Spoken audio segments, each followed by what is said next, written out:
Next item is item 5, receipt of petitions and correspondence from the public.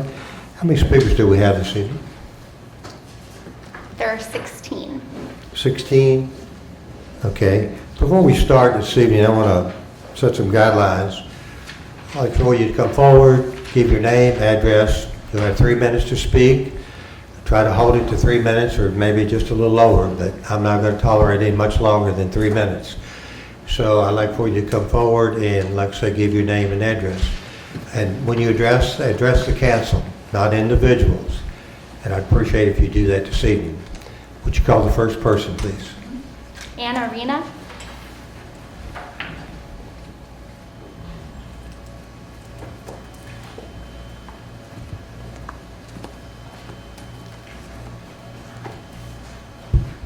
My name is Ann Arena, and I have Gourmet Delights Gibson Framing on Main Street, 204 East Main Street. After viewing your last work session, I had called the town manager in regards to the street closing and asked what the reason was, since most of the merchants were told that the street closings were going to be done by November. He couldn't give me an answer and told me that I needed to come here to the council, and so that's why I'm here. I'd like to know why the street is being closed every weekend.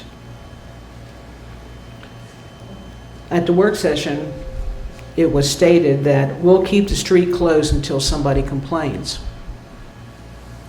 Well, I'm here to complain. Everybody laughed. They thought that was a good joke. But you know, losing revenue is not a joke. This weekend, for most retailers, holiday season is starting. Shoppers, you want to close the street on Wednesday, Thursday, Friday, Saturday, and Sunday. My question is why? Are you aware that a lot of us get deliveries on the weekends, sometimes even on Sundays, depending on who the vendor is? Are you also aware that on Fridays at 4 o'clock the police come down and usher the vehicles off the street, and if there's customers in the store, they leave too? That's revenue that's lost. Are you also aware that a lot of the seniors that use the handicap parking on Main Street are not coming down on the weekends because it's too much for them to walk from the gazebo area down to their stores? That's lost revenue as well. Winter weather is now coming upon us. Are we going to eat outside in 32-degree weather? It doesn't make any sense to close the street. You've made a lot of concessions for the restaurants, but there are more than just restaurants on the street. We would like to have our street back. We would like to have it open for shoppers. I would hope that all of you would reconsider opening the street. We need the street back open. Thank you. Thank you. Next speaker, please. Samuel Porter.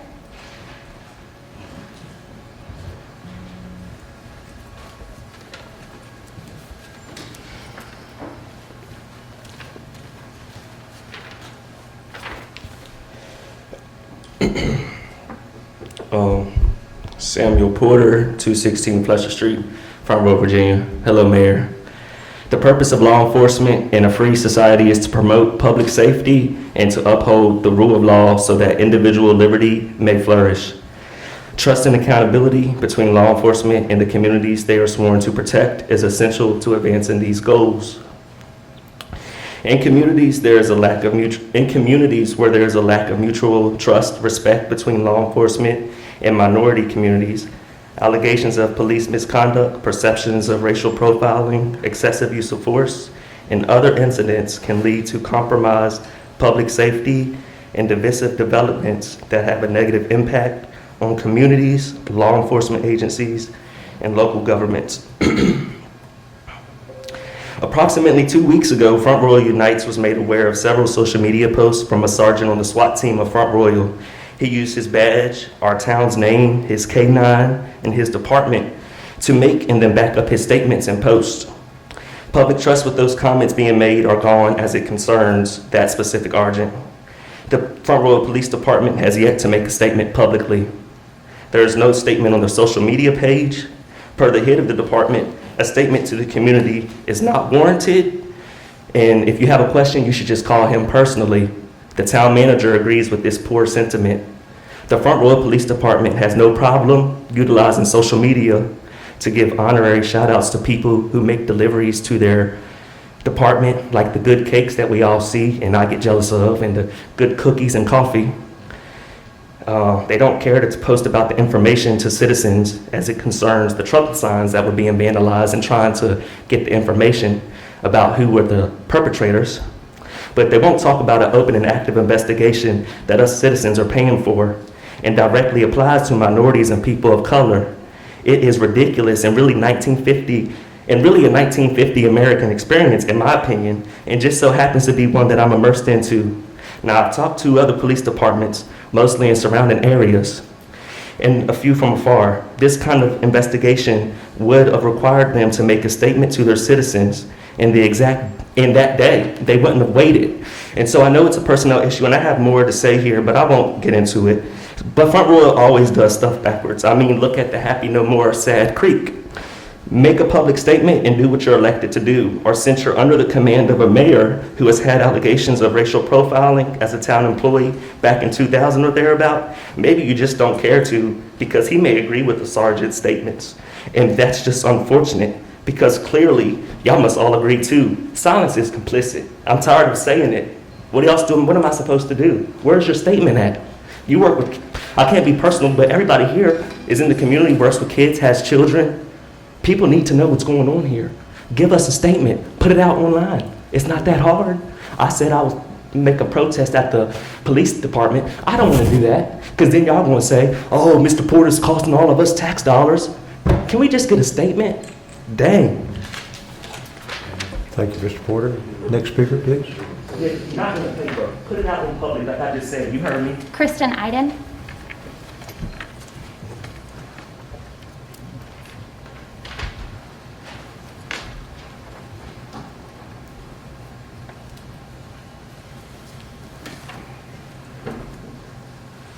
Good evening.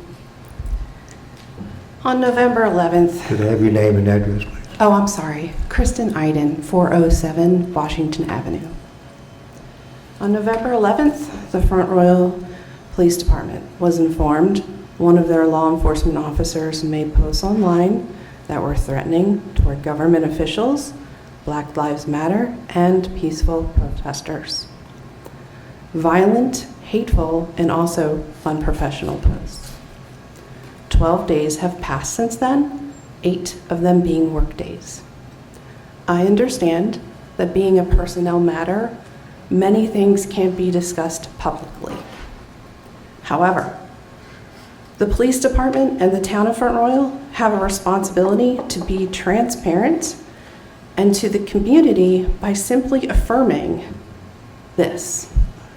The Front Royal Police Department received the allegations of a law enforcement officer making violent and inappropriate statements and or sharing violent and inappropriate content.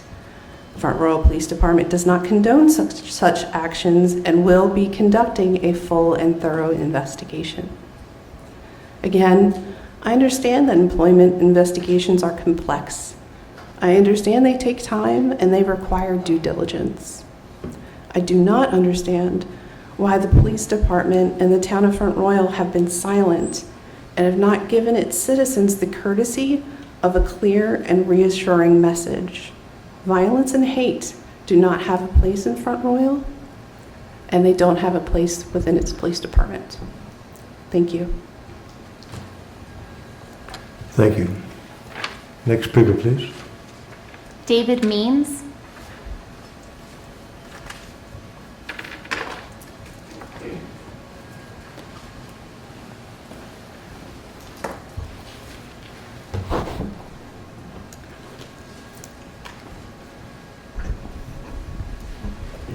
Good evening, Mayor Tuell, members of council, town manager. I'm here tonight to talk about the Happy Name Creek. and address, please. Oh, yes. 210 West First Street, Front Royal, Virginia. Okay.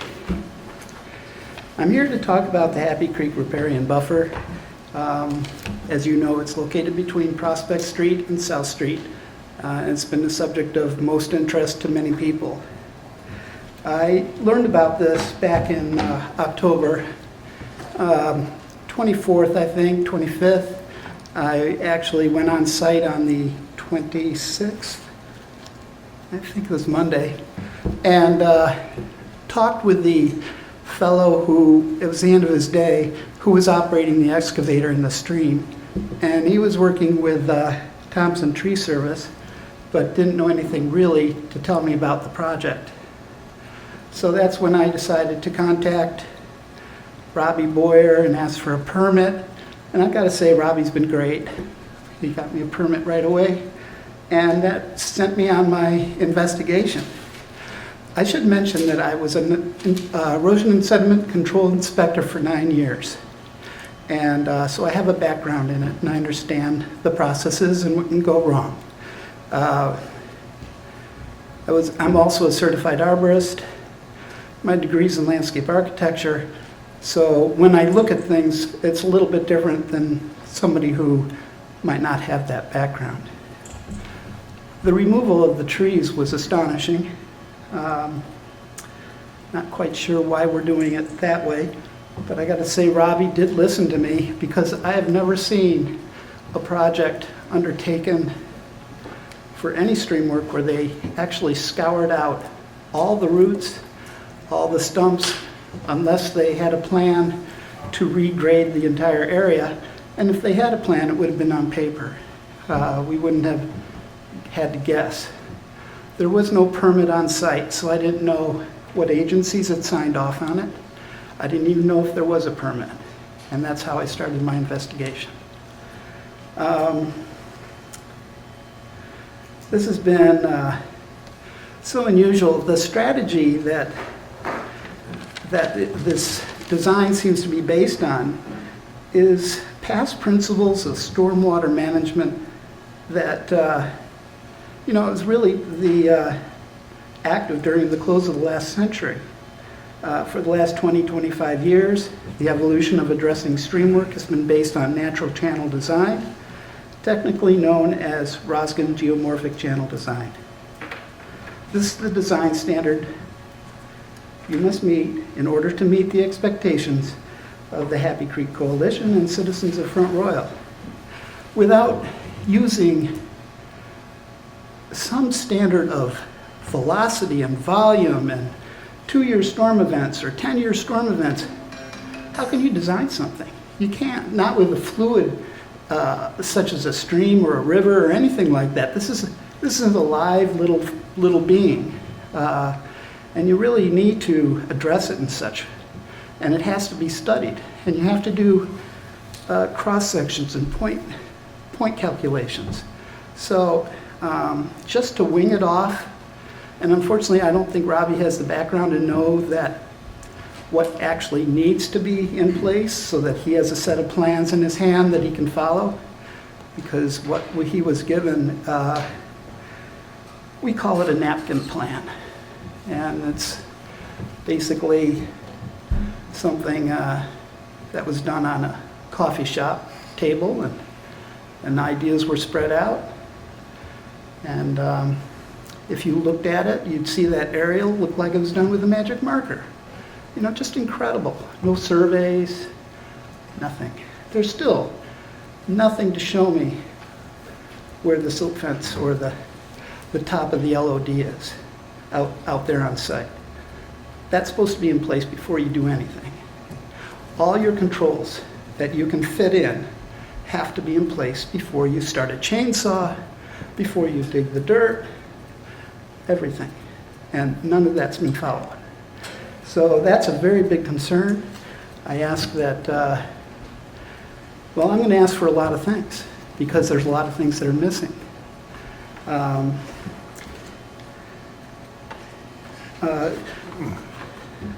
So when I researched it, I talked to VMRC. Virginia Marine Resources Commission. And it took me a little bit, but he finally, the person who had signed off on the permit, said, well, we don't have any control over anything above high water. Okay, well, that changes my direction in contacting you. I contacted DEQ, and I contacted ACE. And unfortunately, somehow this plan got kind of shuffled in with a lot of other things because it was part of the I&I. And I don't know what to say except not good, especially as poor as it was. Mr. Means, you about finished, please? Pardon? You about finished? You've gone over Yeah, the 3 minutes pretty quite a close. bit. Okay, well then what I'll do is I'll simply give my last part. There's no need to rip-wrap and armor the entire from bank to bank. Ratigan method will deal with it. You have scouring going on up to 4 to 5 feet in stream. That is what you need to deal with. If you put in the right controls, you won't have these problems. You can still excavate out there by the bridge and remove some of this material, but what's the point on putting it along the top of the bank? Except you're destroying what should be there is called the floodplain. And that floodplain really, if you block that off, what have you done? You've now shoved it down into everybody else's yard past the bridge or at the bridge. David, are you about finished, please? Okay, 3 things. Ratigan Geomorphic Channel Design, Virginia Erosion and Sediment Control Handbook, and Riparian Buffers Modification and Mitigation Guidance Manual. And Thank I you. ask that you look Thank at you, those. Mr. Next speaker, please.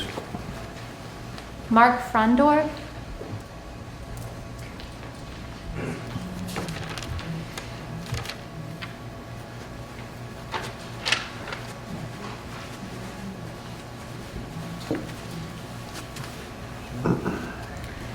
Good evening. My name is Mark Frondorf. My address is 136 Baumgartner's Ford Road, and I'm here today speaking as the Shenandoah River Keeper. I'm here today also to talk about the Happy Creek project. Vice Mayor Selak, thank you very much for coming out this past Saturday and listening to our concerns and walking the project and seeing it for yourself. It's obvious by now that all signatories to the consent order and to the supplemental environmental project could have done better. As currently configured, this project does not meet the purpose of an SEP. An SEP is to provide tangible environmental benefits to the affected community or environment, and this does not meet that objective. I think one thing that is important to review on this is something that never made it into the SEP, and those are the comments provided by the Virginia Department of Wildlife Resources concerning Happy Creek. They wrote, "We recommend avoidance of as much established native vegetation, including trees, as possible, as they provide stream bank stabilization, stream shading, and leaf litter, which are important aspects of aquatic habitat. We recommend restoring original stream bed and stream bank contours, revegetating barren areas with native vegetation, and the use of native species for all plantings."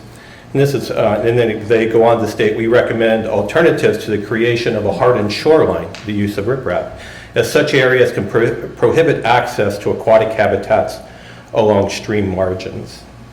None of this was done or will be done if we allow this project to continue as is.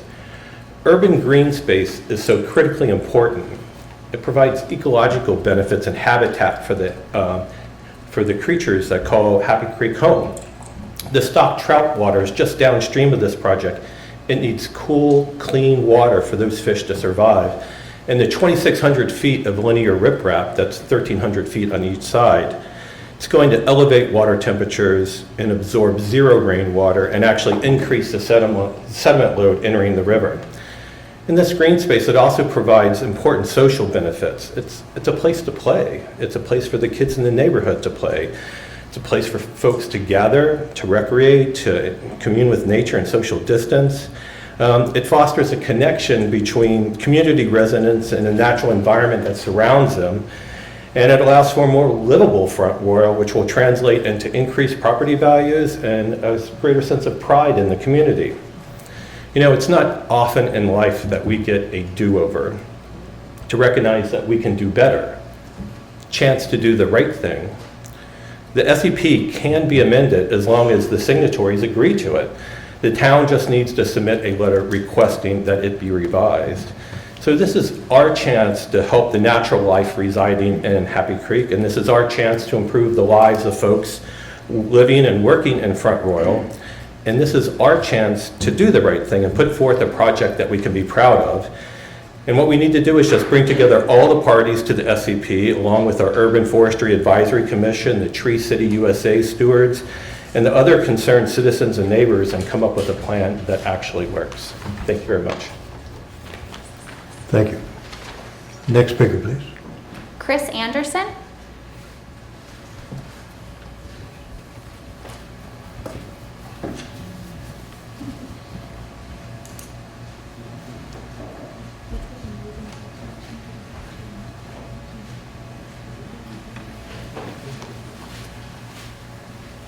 Good evening, Mr. Mayor, members of council. My name is Chris Anderson. I live at 1312 Farmview Road in Luray. I am the Page and Warren County Coordinator for the Alliance for the Shenandoah Valley. The Alliance advocates, educates, and connects people to conserve the natural resources, cultural heritage, and rural character of our area. We've been disappointed at the work which occurred along Happy Creek. In everything, we seek balance, including our impact on the land. By cutting the trees, the natural ecosystem of the stream has been significantly altered. By lining the banks with riprap, further degradation will occur, as riprap provides no benefit to aquatic or terrestrial animals. Trees and shrubs are one of the most effective ways to protect water quality, slow and mitigate stormwater, and provide habitat for a happy, healthy ecosystem. Planting and protecting riparian buffers is a way to achieve balance for water quality and quantity in an urban setting. We hope that the town council will find balance in its path forward in creating a plan for the stretch of Happy Creek, which was clear-cut. Balance and a vision for the area that is shared with the citizens and conservation organizations in the area. We are looking forward to working with you to make Happy Creek a demonstration site of which everyone can be proud. I do have some information to share with you all on native plants for riparian areas, and also why trees are important in a riparian area. So I will just leave them with you all. Thank you very much. Thank you.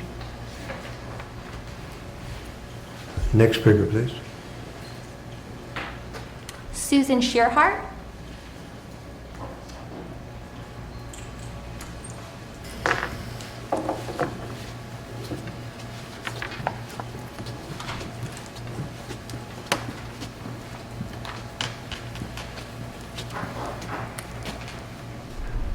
Good evening, Mayor and members of Town Council. My name is Susan Shearhart. I live at 327 Skyland Place. And tonight I'm speaking as the chair of the Front Royal Warren County Appalachian Trail Community Committee. Architect and Appalachian Trail visionary Benton McKay understood the importance of the trail as being more than a footpath, but instead it's a realm of protected lands. He understood, after seeing the rapid expansion of industrialization firsthand, that a 2,000-mile footpath alone, as impressive as it was, would not be enough. In order to preserve the trail for future generations, a realm of forests, clean water, and other sources of life surrounding the Appalachian Trail that include thriving trailside communities and a community of nature enthusiasts must be established, nurtured, and protected. And that is exactly why I am here tonight. This little stretch along Happy Creek is very important to this trailside community. First, it is part of the town's Greenway Trail that winds through diverse areas connecting green spaces, neighborhoods, and historic markers. It connects not only places, but people and time. The Greenway Trail also serves as a connector path to trails in Shenandoah National Park, including the Appalachian Trail. Less than a mile from the South Street Commerce Avenue corner is the Dickey Ridge Trailhead that takes you up into the park. A few miles south along Route 522 from this little stretch of Happy Creek is where the Appalachian Trail crosses Route 522. Hikers will exit the trail here and either hike into town or hop on the trolley, a shuttle, or hail a ride from a helpful citizen to patronize all the various businesses in town. More importantly, it is the first major intersection of town that these hikers will come to, South Street and Commerce Avenue. It is their first view of the friendliest trail town, as Front Royal was described by the AT hiking community in 2019. It is also the first major intersection that visitors traveling to Shenandoah National Park via Route 52 will come to. This is the first view they will have of Front Royal, after passing signs proudly identifying it as a tree city, the gateway to Skyline Drive, an Appalachian Trail community, and the canoe capital of Virginia. And people are traveling to Shenandoah National Park in record numbers. An article in the Northern Virginia Daily, dated October 3rd, 2020, shared the results of the S&P annual report that listed an increase of visitors for 2020. July saw a 38% increase over the prior year. There was 167,335 in 2019 and 232,473 visitors in 2020. August had more than 216,000 visitors. The last time over 200,000 people visited the park in 1 month was in 1998. The article reported that the effects of COVID were certainly part of the increase, with people seeking respite and mental and physical rejuvenation in the outdoors.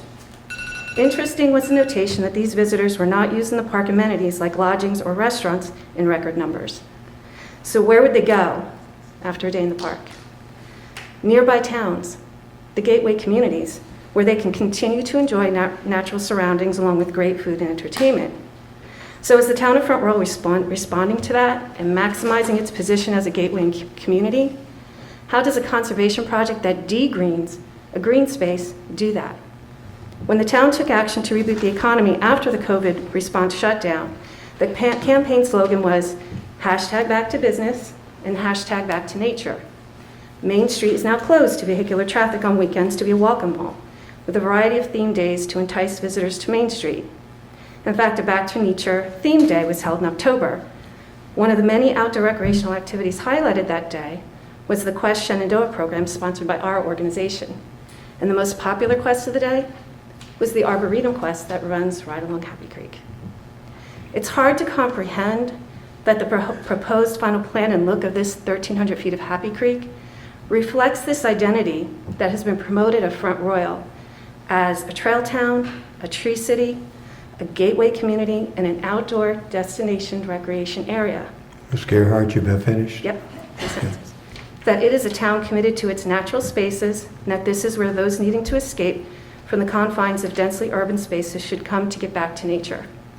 The first thing they will see upon entering the town from Route 55 is a 1,300-foot channel of rock, something found frequently in those densely urban landscapes. Yes, rocks are natural elements, and I love them. However, this proposed use and design is not one should find when they get back to nature.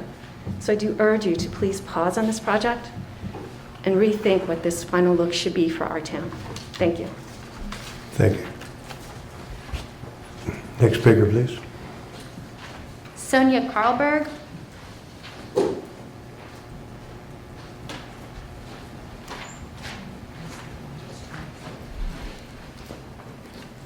So I'm mad at y'all, but it's nice to see you. So I'm Sonia Karlberg, 210 West 1st Street, Front Royal. I'm here also to talk about Happy Creek, and I'm going to scrap my first comments because one of the things I want to address is I keep hearing it's just like the 8th Street project, and it is, but that's like saying these clothes that for a 3-year-old are also for the 12-year-old. It's two different sites. I have to tell you that your problem on 8th Street is not solved. You have to replace that low water bridge. And if you want to walk over there sometime with my husband David or myself, and we can show you around, we can show you what the problem really is. You've addressed symptoms, but not the problem. Okay? So, back to my comments here. First of all, a thank you to Mr. Seelock and a thank you to Ms. Cockrell. After the public comments, I would be very interested in hearing from each of you something that you learned from the webinar or from the event on Saturday. I also very much appreciate that the town crew has stopped cutting trees with trunks 4 inches or greater in diameter, finally adhering to your stated commitment on your website. The most recently cut section actually looks pretty good, the way that a properly maintained buffer should look. But in the interim, we have lost 161 trees have been cut that should have remained, and I don't know how many were uprooted. We could never count that. If you go down there, you'll see that my husband and I have measured the diameter of each of the trees and marked it in magic marker on the stump. Okay, so most disappointing in this project has been the betrayal of public trust implicit to this project. The failure to display permits on site makes us wonder what else is hidden. How hard is it to get permits on a piece of plywood and stick them out there in a $34,000 project? The lack of public input before defacing a beloved public space, the regulatory agencies asleep at the wheel, and your consulting engineer's failure to compile a design that follows even the most basic standards and best practices. He owes you a refund, big time. To say nothing of the failure of the failure to consult the wealth of expertise that we have right here in our community for free.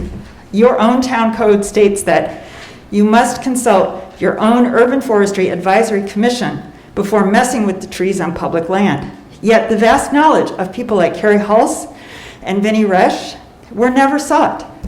Carrie, you won't believe this, is Senior Urban Forester with Wetland Studies and Solutions, a division of Davey Trees, which is the gold standard for the field.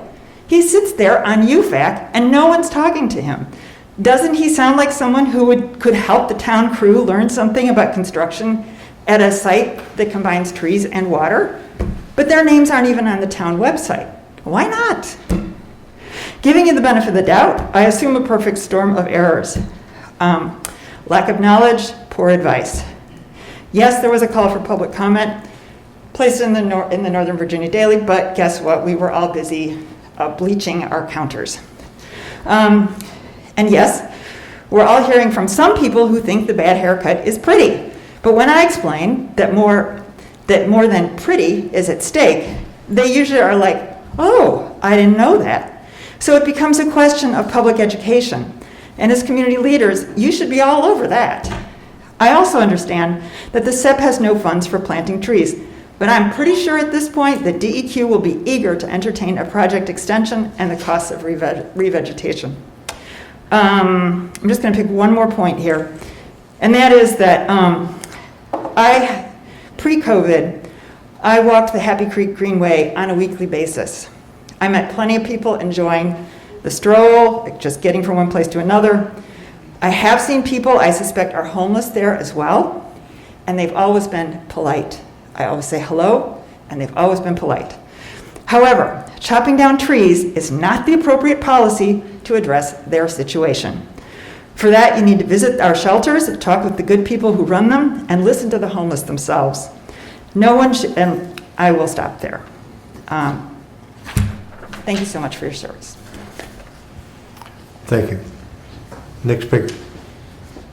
David Brotman.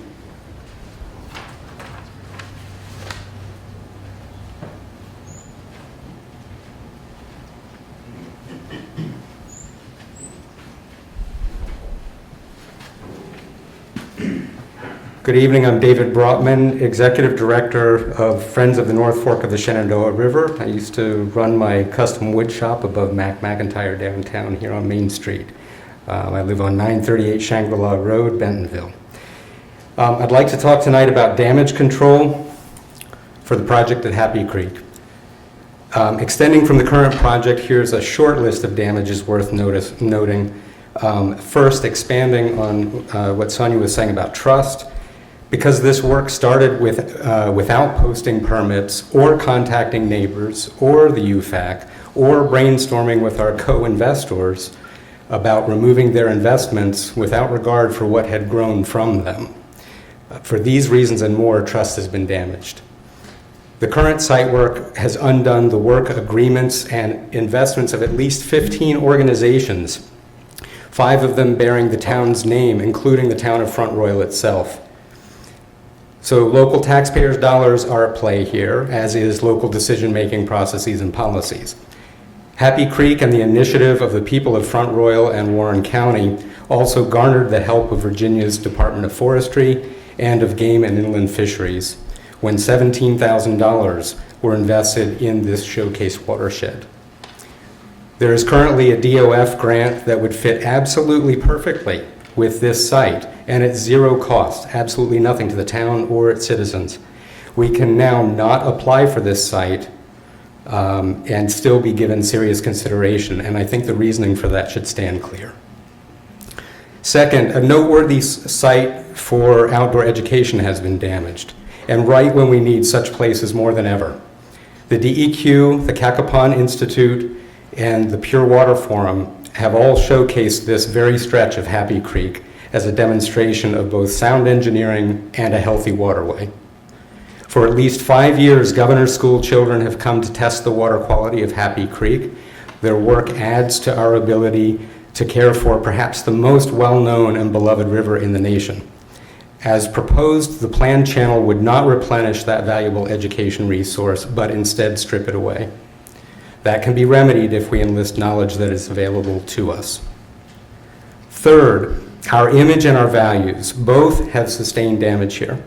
Most of us value open spaces and natural landscapes of the valley over the concrete of the cities. That same value is the reason some 200,000+ visitors of Shenandoah National Park drive right through Front Royal, right past this site. If we want their attention to uplift our economy, then the very green valley we love should be shown off to our guests as well, and to show that we mean to care for it. Put out the good china when they come, and keep it on the table for our own enjoyment when they leave. This site, this specific corner of town is Front Royal's front door, whether you're coming for a visit or coming home.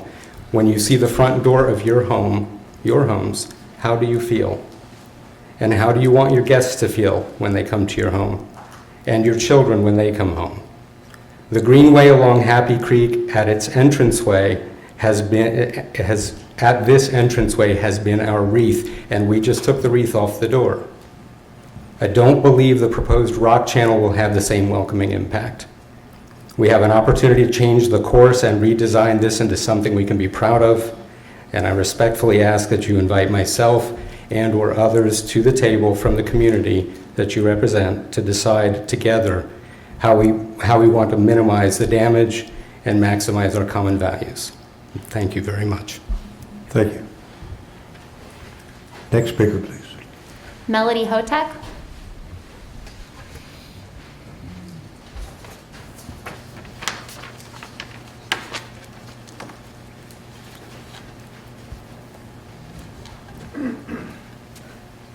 Good evening.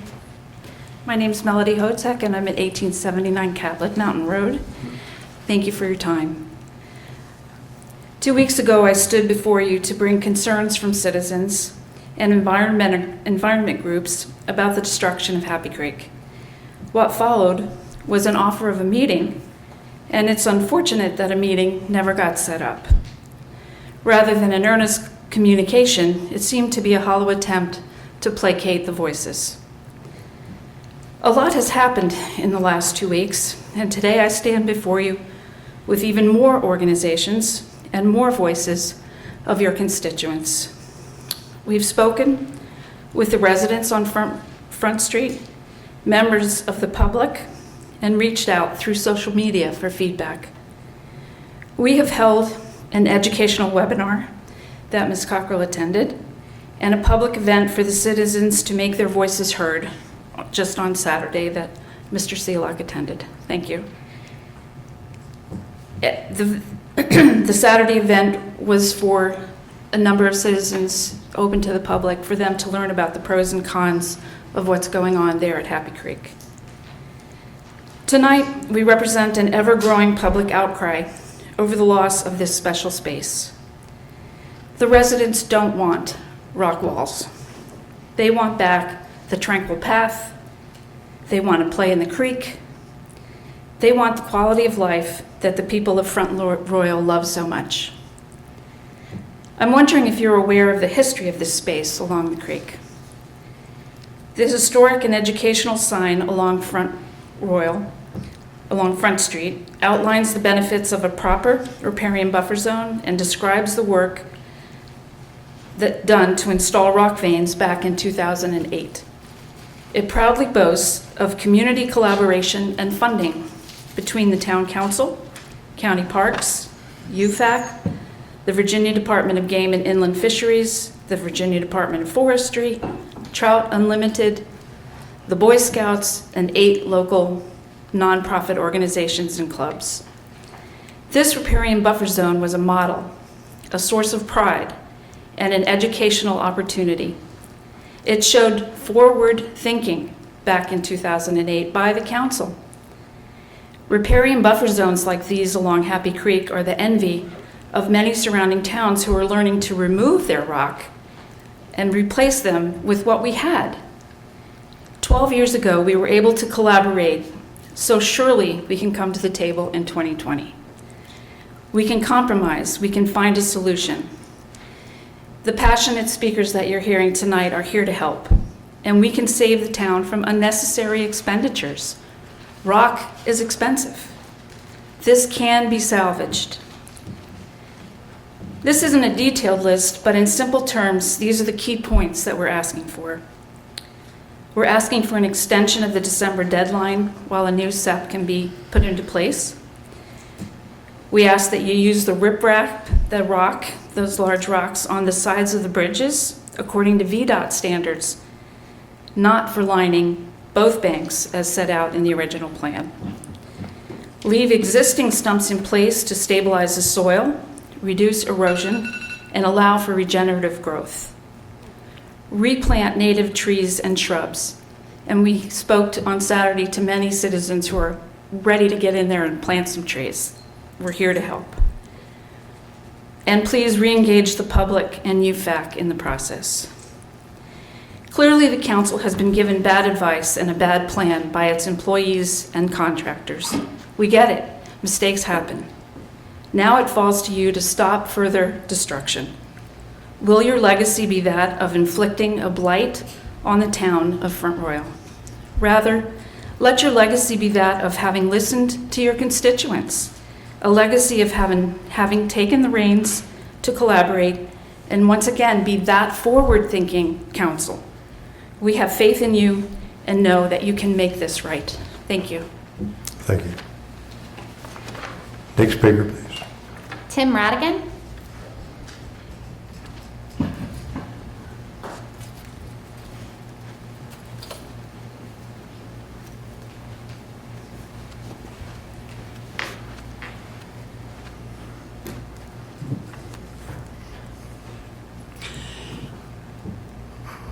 Tim Ratigan, 6079 Stonewall Jackson Highway, Front Royal, Virginia.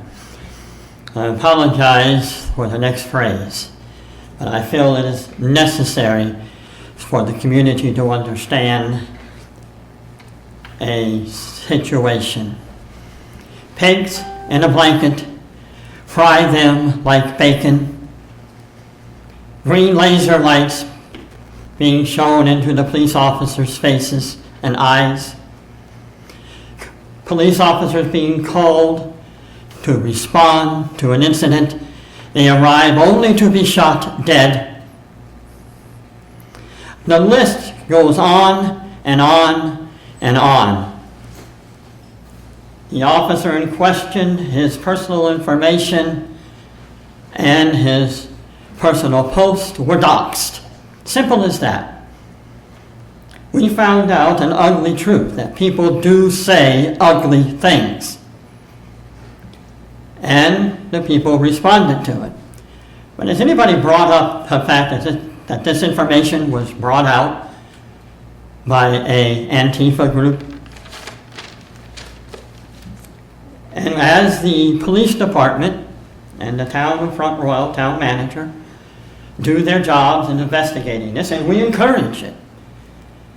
But we must take into consideration, whether we like the comments or agree with the comments, we must take into consideration this individual's constitutional right to free speech. We may not like it. It's ugly. The things that he says causes me to shake my head in disgust. But here in our constitutional republic, not a democracy, but our constitutional republic, unfortunately that individual has a right to say those things. Now, should he have posted himself dressed in a police uniform? That gives the appearance of acceptance by the town of Front Royal and the Front Royal Police Department? I don't think so. I don't think he should have used his badge or his uniform. But the point is, unless he's restricted by the town of Front Royal, and they have to be very careful to not bring on a wrongful termination lawsuit if it comes to termination. The point I want to make is we must be careful. We must tread that thin line between doing the right thing, recognizing his constitutional rights to free speech. Everybody knows I served in the Navy, and I fought for those rights. I simply ask that the town of Front Royal and the police department do due diligence to this individual and walk that thin line to ensure that his constitutional rights are protected and that we do not open the police department or the town of Front Royal to a wrongful termination lawsuit. Once again, I emphasize, didn't like what he had to say, but as an American citizen and a citizen of this constitutional republic, he had the right to say it. I thank you for your time. Thank you. Next speaker, please. Rick Novak.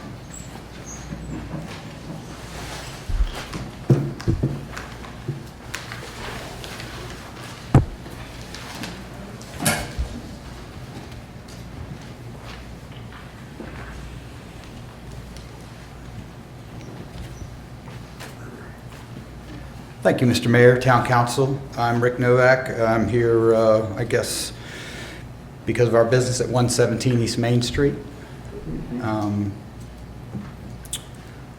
First, I'd like to thank you for your swift action in helping to save the restaurants on Main Street back in the spring.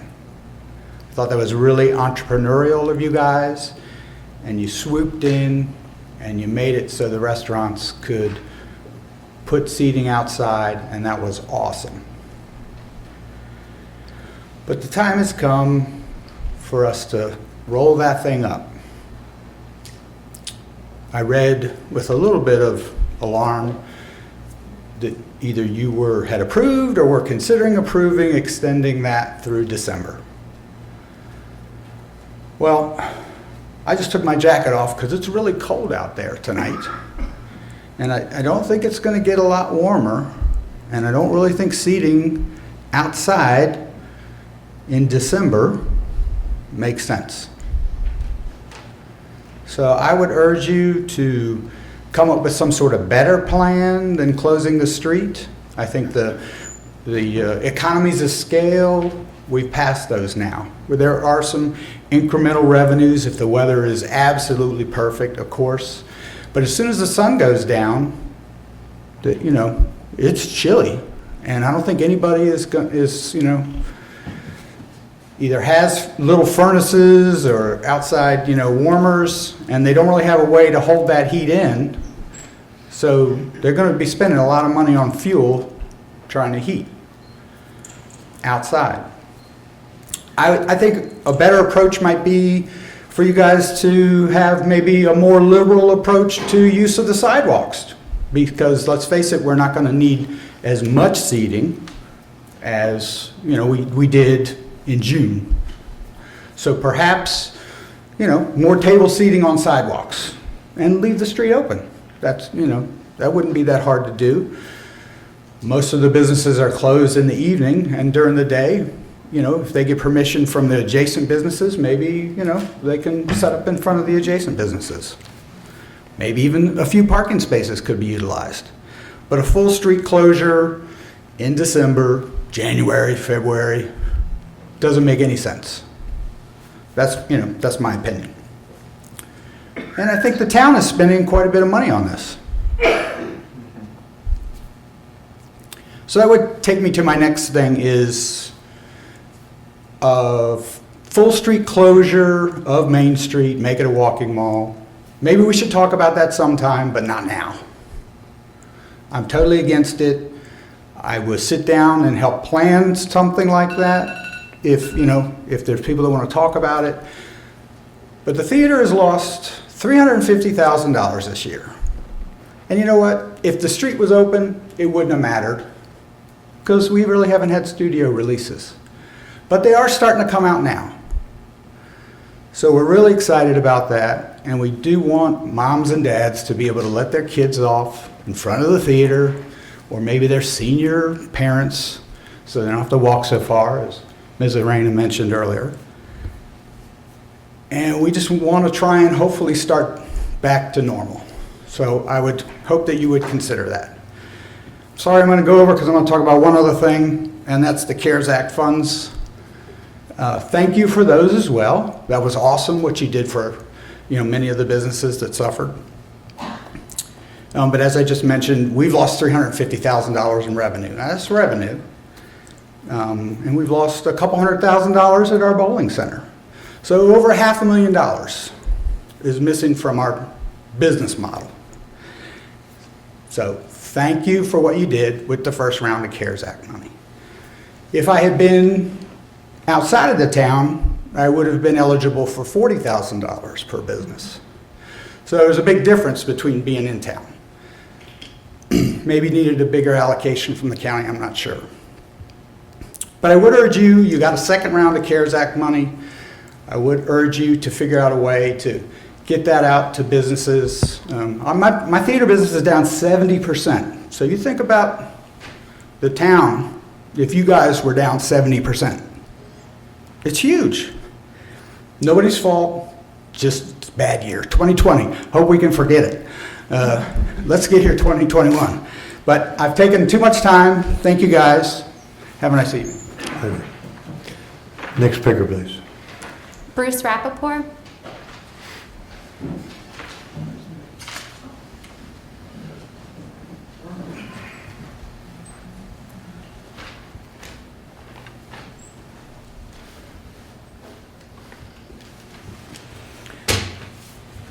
I don't know how people speak with these masks on. I'll do my best. Bruce Rapport, 300 West Main Street, Front Royal, Virginia. You've heard, I'm here about the Happy Creek Coalition issue tonight. And you've heard the experts. I'm no expert in luminology or geology. But there are a lot of smart people in this community, and you should heed what they have to say. But I have a statement tonight in the infamous words of the late John Lewis. If you see something wrong, say something, do something. I attended the Save Happy Creek Coalition demonstration on Saturday, November 21st, and was appalled by the destruction done to the creek bank. The vegetated riparian buffer offers shade to partially protect the creek from the impact of adjacent land uses. It plays a role in increasing water quality in our streams, rivers, and other associated waterways. I support the coalition's position for erosion prevention via regrowth by leaving the existing stumps in place to prevent further creek bank erosion, as well as planting native grasses in the areas where roots were removed for at least a couple of years while native trees and shrubs can reestablish themselves. Furthermore, I support the coalition's suggestion to only use rip-rap rock in a very limited setting, mainly near the bridges, but only under conservationist supervision where they are spaced appropriately, thereby allowing native vegetation growth between the rocks to help secure the creek banks. Also, I support the coalition's suggestion to leave the creek's bench in place so that floodwaters can naturally spread out, thereby forming puddles as it recedes, which will in turn feed native tree roots and other native vegetation. I'm encouraging council to follow the recommended amendments suggested by the Happy Creek Coalition, endorsed by the DEQ, Virginia Department of Environmental Quality, in order to mitigate the damage caused to a riparian buffer by the project's lack of transparency and oversight.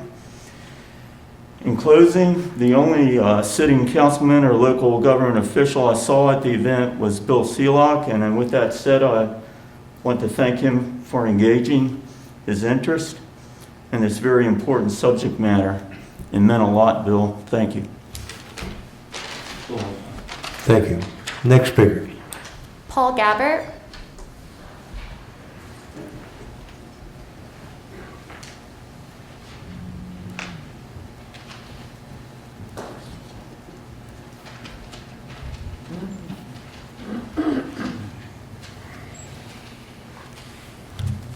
Paul Gabbert, 1221 Valley View Drive. Good evening, Mr. Mayor, Council. Like was just said, thank you, Bill, for being there on Saturday. It was appreciated. At the last meeting, when I was up here, I was called disrespectful for my talking to the interim town manager. I was called disrespectful by a councilman. To me, respect is earned, not given. So I would say the councilman is right, because there has been nothing to earn my respect. But if we want to talk about disrespect, let's talk about Happy Creek. The clear cutting of trees, the lack of care for the environmental impact, the lack of caring for the ecosystem, the lack of caring for wildlife, the lack of knowledge about creek bank stabilization and flooding when both of these were being taken care of by natural elements. This devastation is on you, the members of council, and the interim town manager. Happy Creek does not belong to the 7 of you. It belongs to all of us and Mother Nature. So in the future, do what is right and not just follow one man. Each of you have a mind of your own. Use that and don't follow a terminator. Also, the said purpose of doing this devastation was for flooding issues. The statements that have been made about the current flooding issues are true to form falsehoods the citizens have come to expect. The citizens know the facts about flooding at this part of the creek. There is no flooding issue. The council and the interim town manager also know that flooding is not an issue at this part of the creek, and yet the devastation was still done under the falsehood of flooding. Just another waste of taxpayers' money. To the citizens, these are plain, simple, and easy to see facts. But yet you want respect. The next disrespectful act I will bring to your attention is a council member who used his seat to vote yes for his employer to build a new hospital that is no more than an overpriced emergency room with no birthing department. It was said by the town attorney this was not a conflict of interest, although the same council member withdrew himself from voting on signage for the same hospital using the conflict of interest. And again, you want respect. Respect is earned, not just given. I wanted to bring a piece of paper. Maybe I can get one from Roger. Can I have a piece of paper? Thank you. If I could do a little demonstration.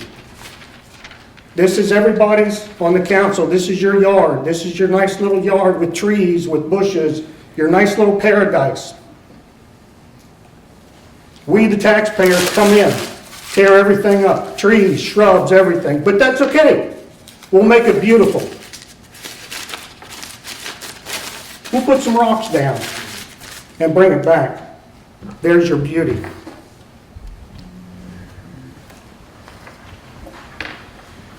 Next speaker, please. Kelly Walker.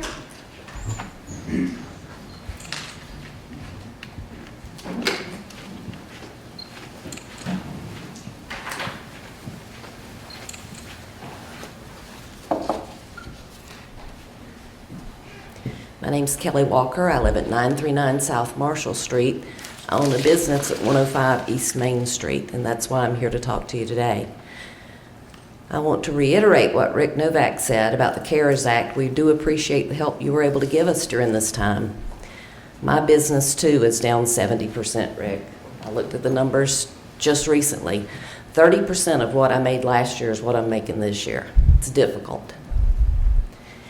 So when I read in the paper that an agreement that we all had earlier this year to close the street until the end of, at first it was September, then it was extended to November.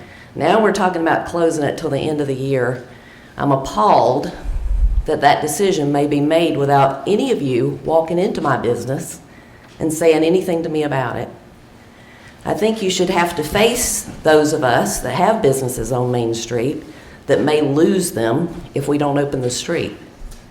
There's plenty of sidewalk space for people to walk. We don't need a walking mall. If I wanted a business on a walking mall, I'd have built my business on a walking mall. I wanted my business on an active main street, which I've had in that same location for 14 years. It's been a good business. Making a living as an artist in a small town is not easy, but I've done it. I think I've done it well. I think people have enjoyed the location. I think they've enjoyed what we do at the studio. But if we close that street, you're going to end some small businesses on Main Street. And is that what we want? Do we want to close Main Street and only have restaurants on Main Street? That's not an active street. That's not a thriving street. We need a street that's open so people can drive down and see what's there. They need to drive through. I happen to be at the end of Main Street, right across from Town Hall, so I see a lot of activity going in and out of Town Hall, who comes in, who goes out. There's a lot of people going in and out that you wonder, why the heck are they in there so much all the time? I also see cars that turn in front of the courthouse to come down Main Street on the weekends without estate tags, and then they stop because there's a barrier. Signs have led them to Main Street, to come to the visitor center, to come to Main Street. They turn in and they're blocked. And no matter how much signage and arrows you put there, that's not going to help. People need to be able to drive down Main Street. They need to be able to walk down Main Street. And if you're going to make a decision as serious as a decision to close Main Street, possibly to make it a walking mall, and what I just recently read, for good, which I hope is certainly not the case, but if you do that without coming into my business and talking to me, then shame on you. It's hard to make a business in a small town work. Shame on you if you can't come look me in the eye and talk to me about my business. It's important to me. It's the way I make a living. It's the only way I make a living. So please, I encourage you, leave the street open. Don't close it any longer. Small businesses need to have those cars coming up and down the street, being able to park there, come in and out of our shops. I encourage you to please come talk to small business owners before you make this decision. Thank you. Thank you. Next speaker, please. Sue Lawrence.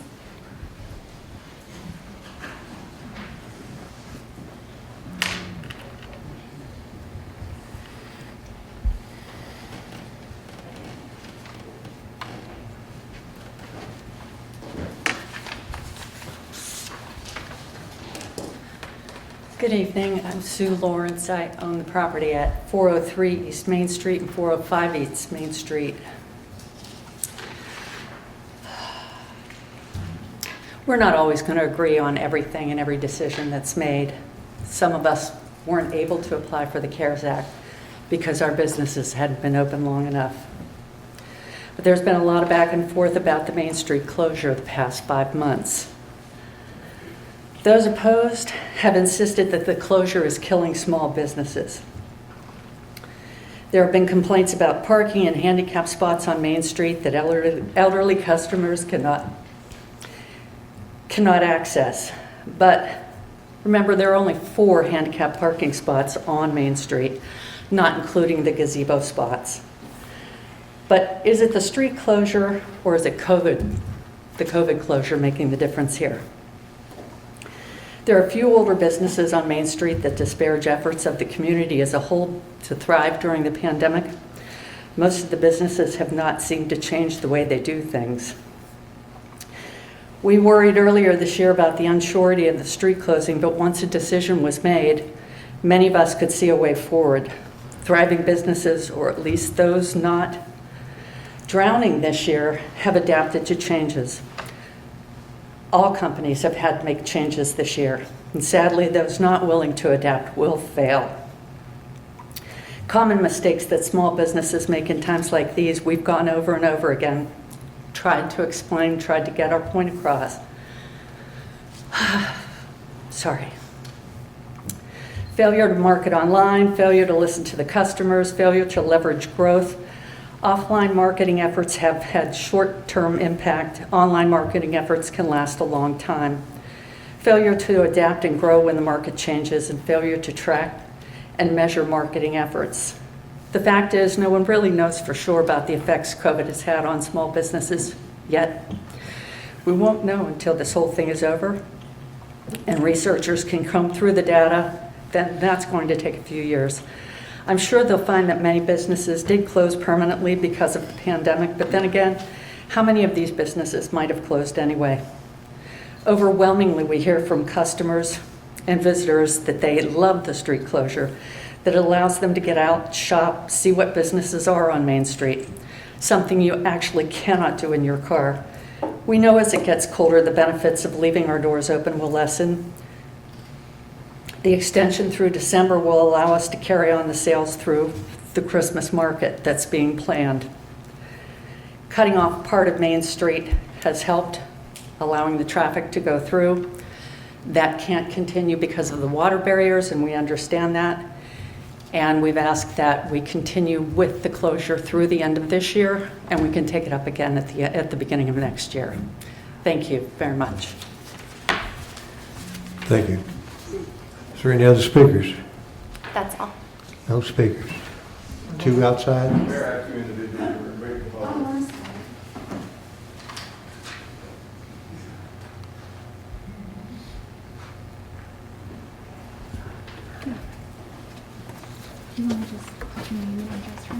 Sure, I'm sorry.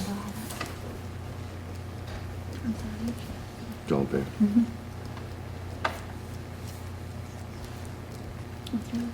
Resh. Resh. All right, Vincent Rush. Good evening, I'm Vincent Resh. I'm a resident of Warren County. I'm also a member of UFAC and a member of the Front Royal Warren Need your County. name and address first. Vincent Resh, 377 Shannon Woods Drive. Okay. I'm a member of UFAC in the town, also the Warren County Front Rural Tree Stewards. I'd like to address the concerns at Happy Creek and the town's failure and continued failures to address the Urban Forestry Advisory Commission on the name of this work that has been done. Based on your own town code 156-3, paragraph 9, review planting, maintenance, removal of trees and other vegetation on town-owned property, landscaping easements and rights-of-way. Also in town code 156-3, paragraph 10, review and make recommendations to the Director of Planning and Zoning regarding landscape plans. As a member of UFAC, we have still not been contacted or heard anything from the new Planning and Zoning, the head of Planning and Zoning, after Jeremy was released. Also, we have the violation of VMRC permit number 2020 1561, item 20. This is to conform with the 1992 third edition of Virginia Erosion and Sediment Control Handbook throughout the construction of this project, with the failures to install proper effective erosion and sediment controls, including an excavator working in the stream bed without proper accommodations. Also disregarding that their town's tree contractor is not a certified arborist or have workman's comp. It's another one of the things that are just disregarded. I don't know why we have these things if we're not going to be abiding by them and following your own rules. Another question I have is, why do we still have no head of the town horticulture department after 11 months? Who's running that department? Where are we going with that? Is anybody ever going to advertise it? Are we going to post this job? Or are we just going to let it ride? It's pretty disappointing and appalling that we have a lot of volunteers in this town that have given thousands of hours to work on our greenways, to work on different projects throughout town, and now we're being disregarded. We'd like to be more than just a means to keep your Tree City USA flag flying at town. Thank you. Thank you. Next speaker. Tom Dombrowski.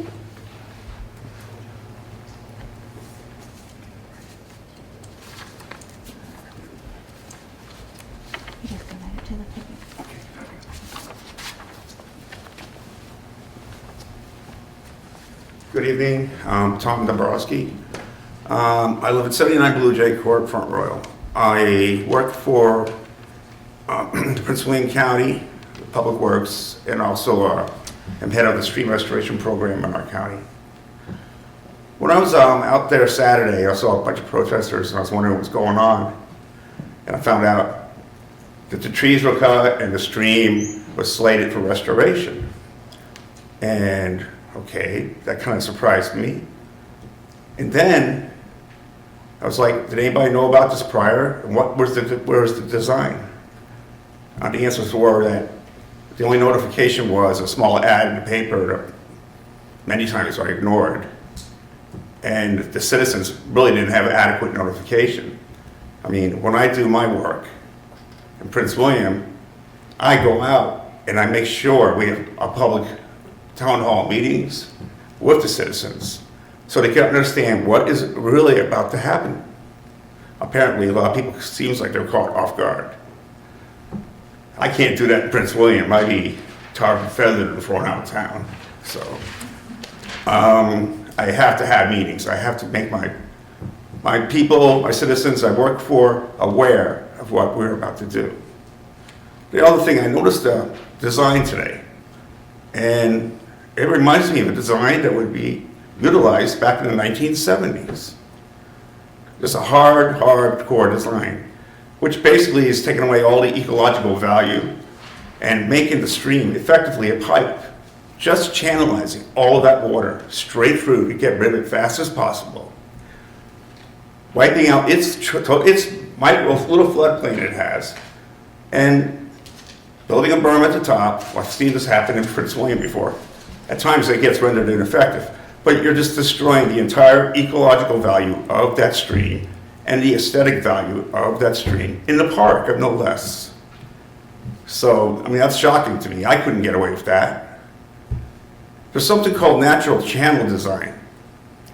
And nowadays, natural channel design is where most regulators require me, at least, to go, to consider the ecological value of the channel, of the stream, to try my best to go ahead and facilitate proper flood connection to a floodplain of some sort, to ensure that there's a riparian corridor that keeps the water cool for a trout or fish that may exist in that stream. That's going to be wiped out and replaced by riprap. What benefit is that? Who's going to want to go out and even try to fish there? You got a gem there that could probably be enhanced for fishing in the future. It's about to get gone. I could go on, and I'm surprised you got the permits for this. I did talk to some of the regulators about it today, And one of the facts was, people didn't say anything. I go, because the people didn't know. That was the number one mistake. And if this doesn't sway your thoughts or stop the project or make a redesign for the project to start over again, maybe you should take all this into consideration for future projects that may involve stream restoration. Because there's a lot of hard lessons to be learned. You're going to create a pretty ugly riprap channel that looks almost industrial. And it's not natural, and it's not good for the ecology or the fish. And that's about all I have to say. Thanks for your time. Thank you. Any more speakers? That's it. No more speakers. Okay. I'd like to thank everybody for coming out this evening.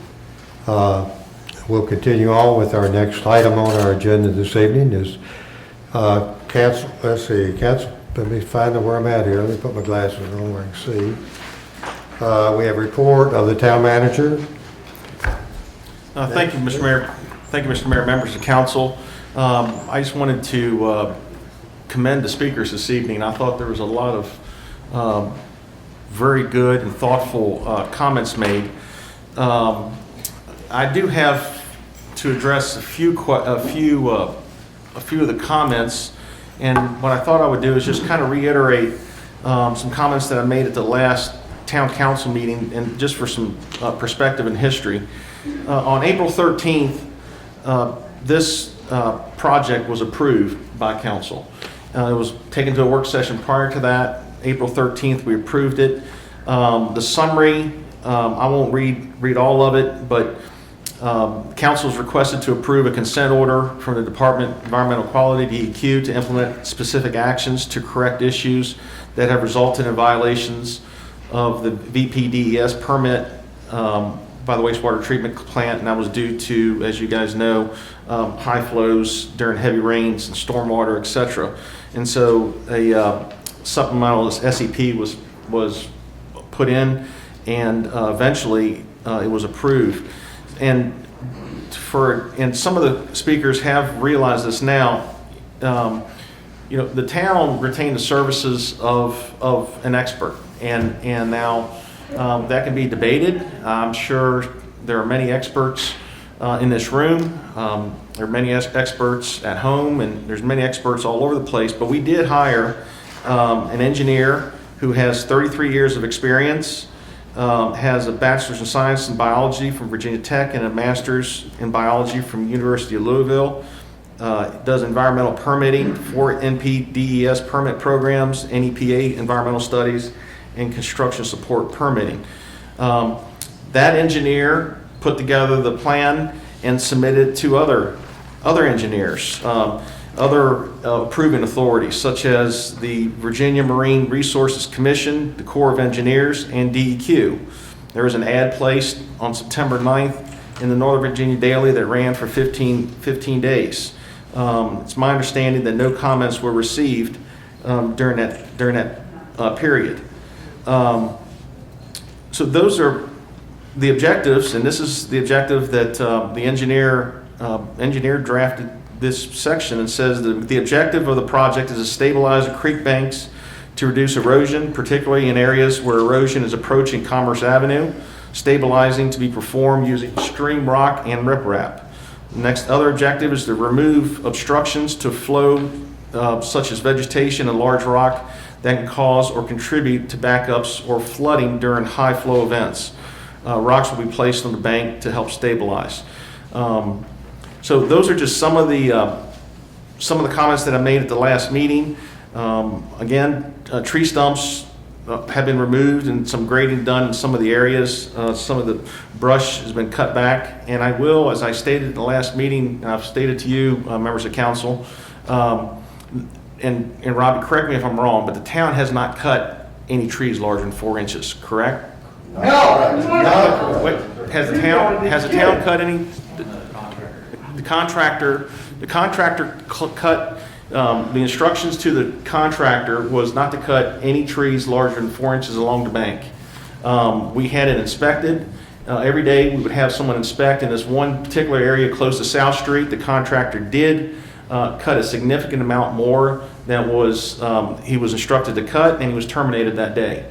And so the goal is to put anywhere from 10 to 15 feet of riprap along the bank, and come in the spring and summer and plant trees and bushes along the tops of the bank. So that's just some perspective and history as it relates to this project. And I understand there's high emotion and high sensitivity to the project, but again, this was not a project that was advocated by me or by the staff. It was a project that was discussed internally, or it was discussed at meetings, work sessions, and at the regular meeting to try to remove the fine of $58,000 for a civil penalty of $3,900 due to our issues. And we are under a consent order that the work be done by December 31st. So that's just some of the history.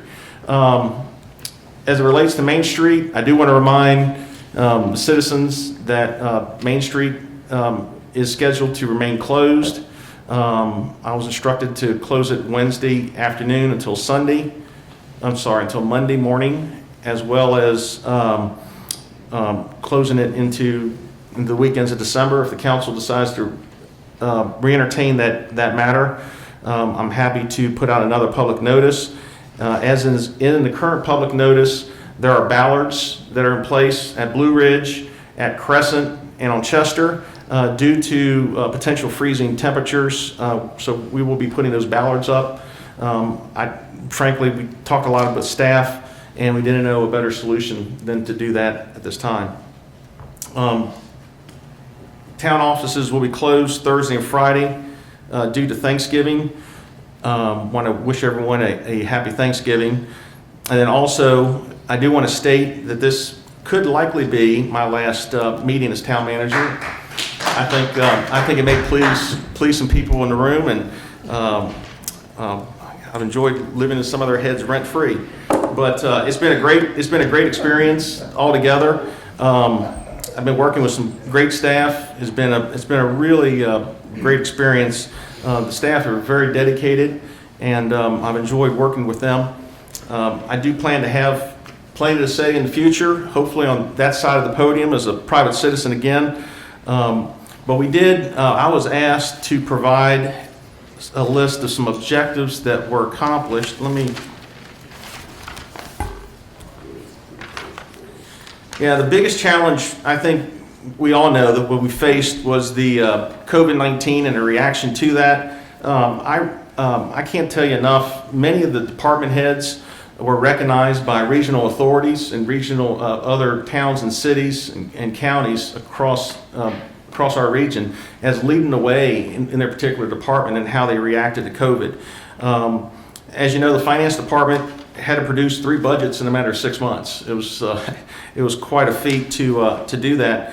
The I&I abatement was really the last year. It was the most significant item that council wanted to attack in its goals and objectives.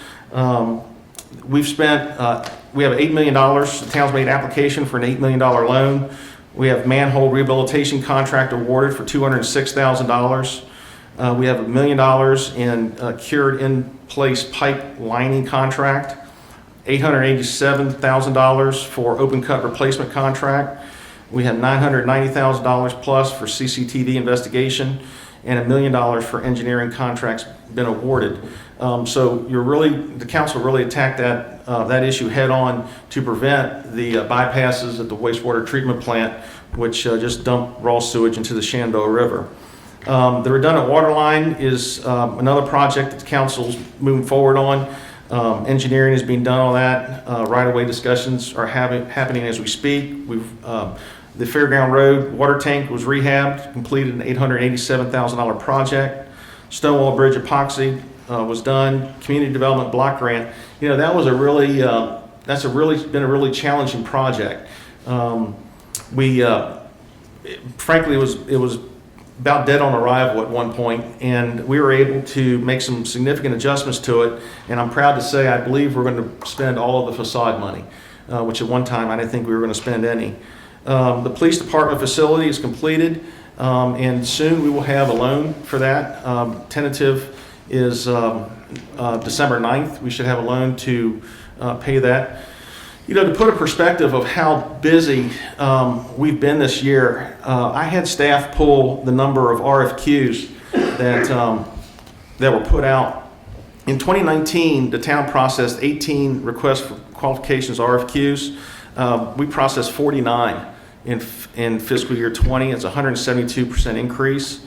IFBs in 2019, we had 15, and we had 20 this year, a 33% increase. And contracts, and Mr. Napier could probably attest to this, in 2019, we submitted and signed 27 contracts. We've had a 78% increase and actually had 48 contracts in fiscal year 20. We did the pedestrian safety plan on Perfect Avenue and installed 2 crosswalks. I know all of council was eager to get that done. The Chantel development is rolling. We're very happy to have that. And the town has moved forward on establishing a town EDA for the redevelopment of town assets. We've received several awards this year, and again, I just wanted to share that with you. I was asked to share that, and couldn't thank staff enough, and thank your efforts during the year. That's all I have. Thank you. Thank you. Next item is a request, it requires of council members. Anybody want to? Yes, Mr. Mayor. I got just a couple points I want to make out to some of the comments tonight. I'd like to thank everyone for coming and speaking tonight. You guys are a wealth of information. And I'm sorry if I get anybody's name wrong, but you know, it's kind of hard to get it jotted down quick enough before the points start coming. So Anna, Mr. Novak, and there's a couple more who were concerned about the closure again of Main Street, and again, you know, this council wholeheartedly, when this began, was trying to figure out ways to help you guys, and we knew the struggle that you were having, and that was the reason we had closed it, was to allow some, you know, more seating for people outside. I know Mr. Novak, it was great coming down and watching the movies on the weekends and that, you know. But that point being said, I would like to ask Mr. Tuchik and Mr. Mayor and Mr. Vice Mayor Sulak if we could possibly put this back on work session this coming Monday, if we can, because I think we need to explore this a little bit more. You know, and I think there's not a council member up here that does not, you know, consider the thoughts of all businesses. We don't like to favor one over the other. We think everyone should have an equal shot. So that's my comments to that. There was also Mr. Porter, Kristen, you know, this council takes these kind of things very seriously, and you know, it's nothing that was overlooked by council. Every one of us read it. Every one of us hated what we saw. You know, but this again was turned over to investigation the very next day, as a matter of fact. So, you know, the reason we cannot comment on it is because when there's an investigation going on with something as serious as this, it is not wise of this council to make a comment just yet. David, I don't know if he's still here or not. I think Mark, I'm sorry I didn't catch your last name, but I would love to meet with y'all sometime this week down in Happy Creek, and let's talk about some things that's going on and things that concern you.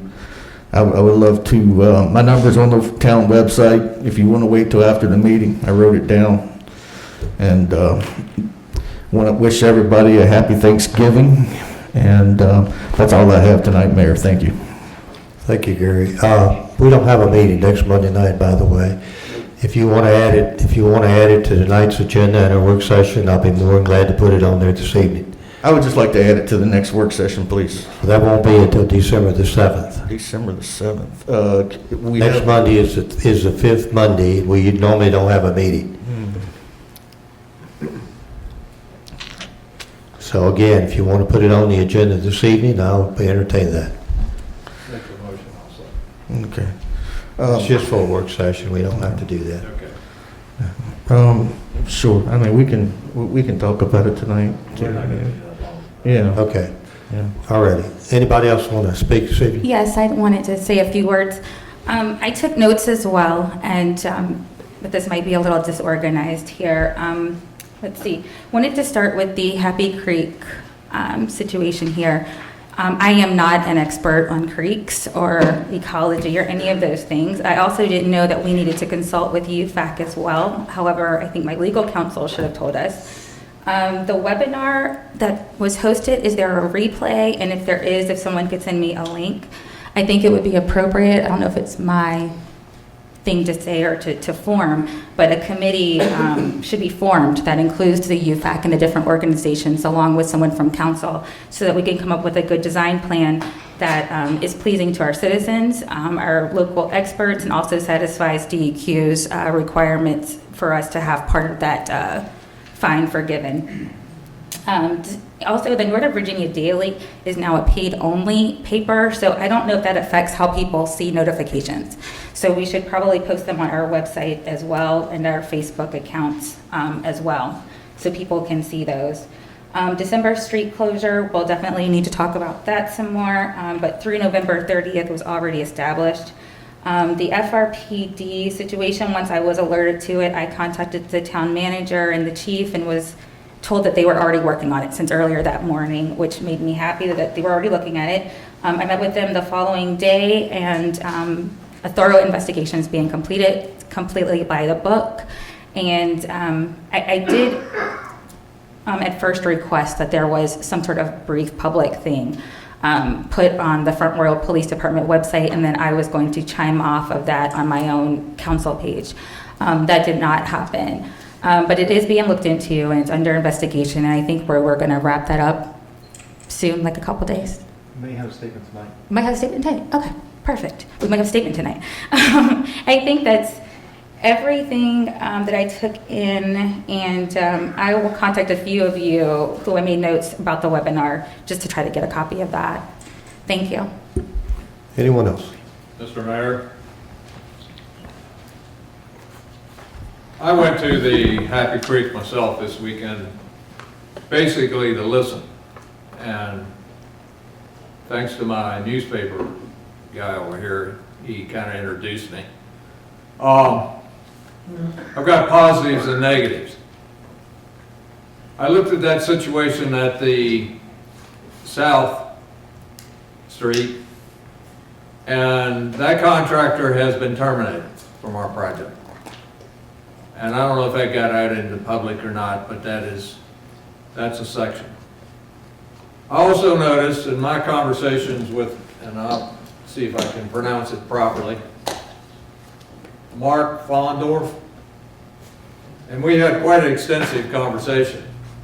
There are two areas down there where it's completely washed away, eroded.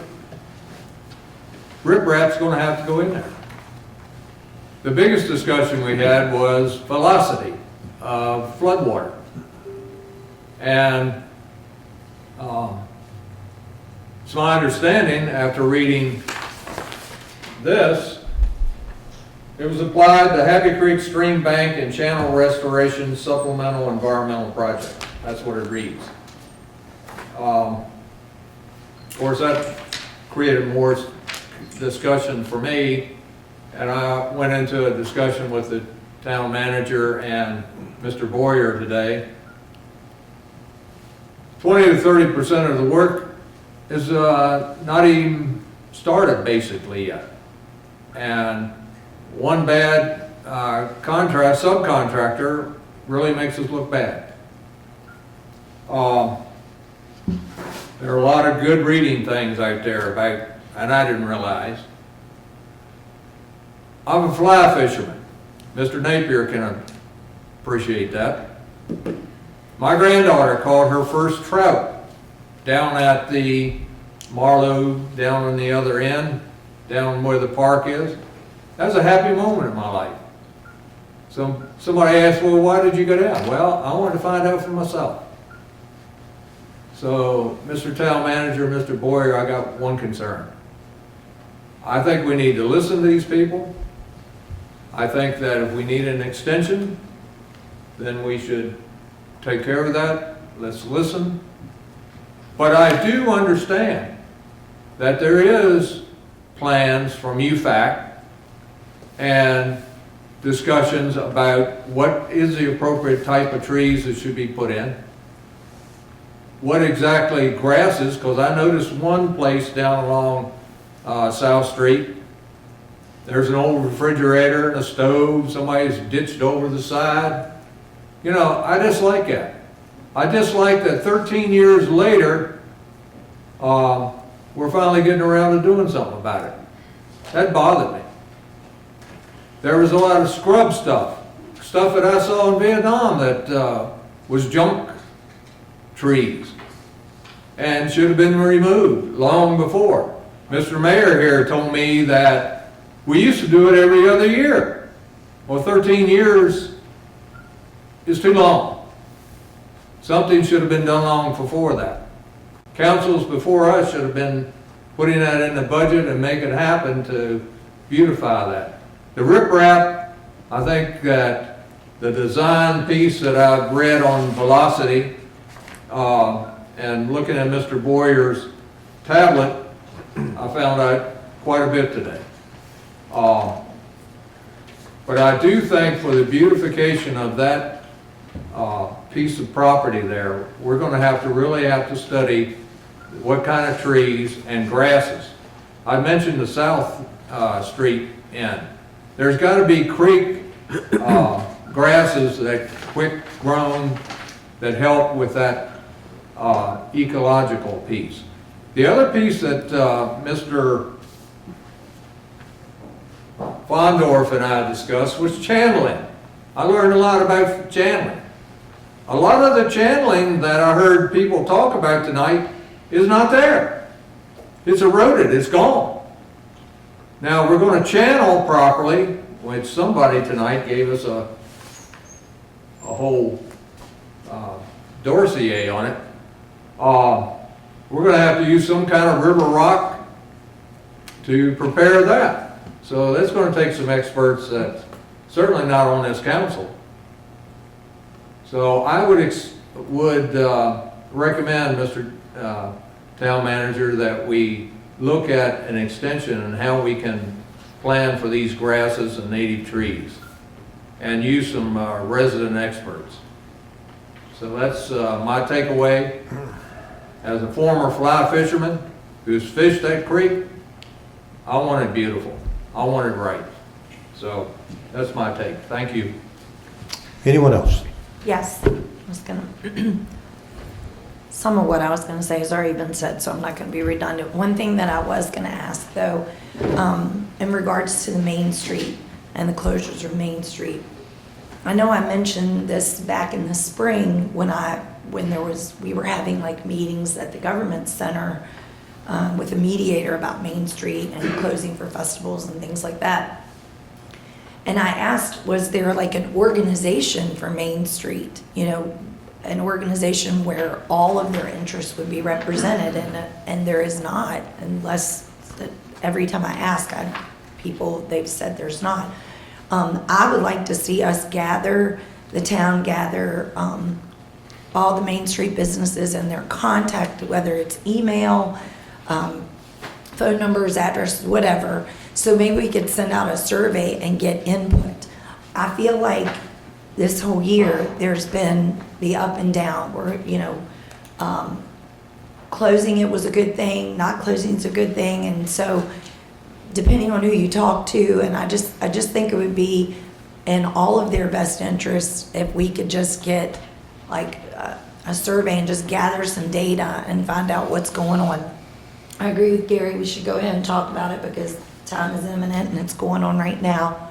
But I would like to see us, if they don't have an organization, at least a way for us to have all the information in one place. So, Mr. Tiedrick, I don't know if that's something that, I'm not sure. I'm thinking through business licenses, they may have email addresses and stuff, so. Yeah, we have a pretty good list that we created during COVID, some of the lockdowns, and we can definitely send out whatever information council wants to send out, so we can get it out pretty quickly as well. Okay, thank you. In regards to the Happy Creek Bank Stabilization Project, I had lots to say, but I'm going to shorten it up because I know we've all been listening to a lot and I'm wordy.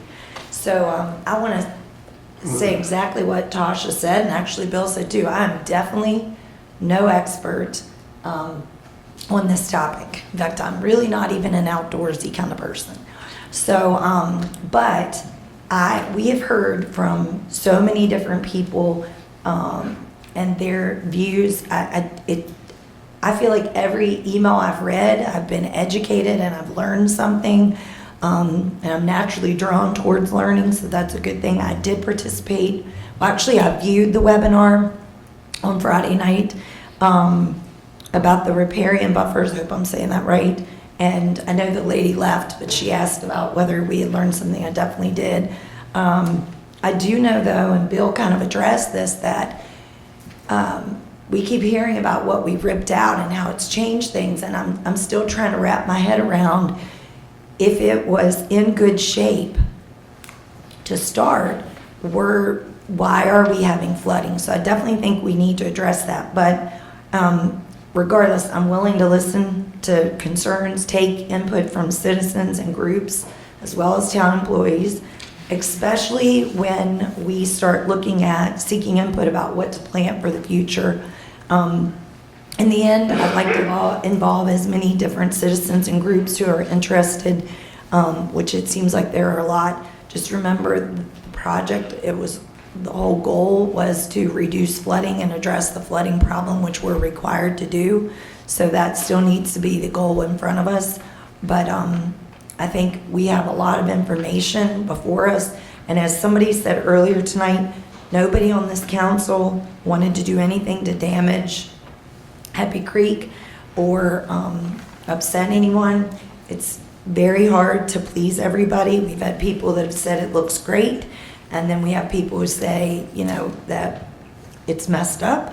And so I just hope that we can all work together to make it be something everybody can enjoy and like and be proud of. And that's it. Thank you. Anyone else? Yes, Mr. Mayor. I think a work session would be appropriate for the closure of Main Street. But Ms. Cockrell was talking about a survey. I would like us to have an open work session where the business owners could possibly come and we could all talk about their issues and see if we can't come to a meeting, come together, and I like Rick's idea maybe of using the sidewalks and opening up the street. I think that's something that we could possibly do. I think COVID has really, put a damper on 2020 for sure. And, we've tried our best to help all businesses on Main Street in the town itself. And we definitely don't want to hurt a business. So I think it's important if we could take and get together, work session, invite the business owners. I think it's better than a survey. Surveys get lost. Sometimes you don't really see the survey. I would like for them to come and have an open discussion with council members, and maybe we can take and come to an agreement that'll work for everyone.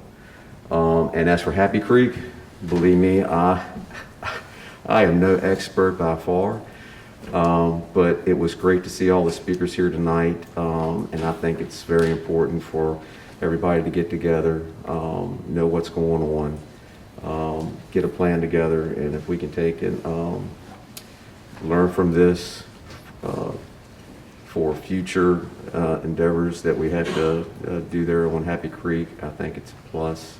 So thank you all, and hopefully we can work together and get this thing straightened out. And a happy Thanksgiving, everyone. Thank you. Just having it for the mayor. I want to thank everybody for coming out this evening. It's good to hear from our citizens that come out and have an issue with what the council's done in the past. And unless you come out, we just don't know.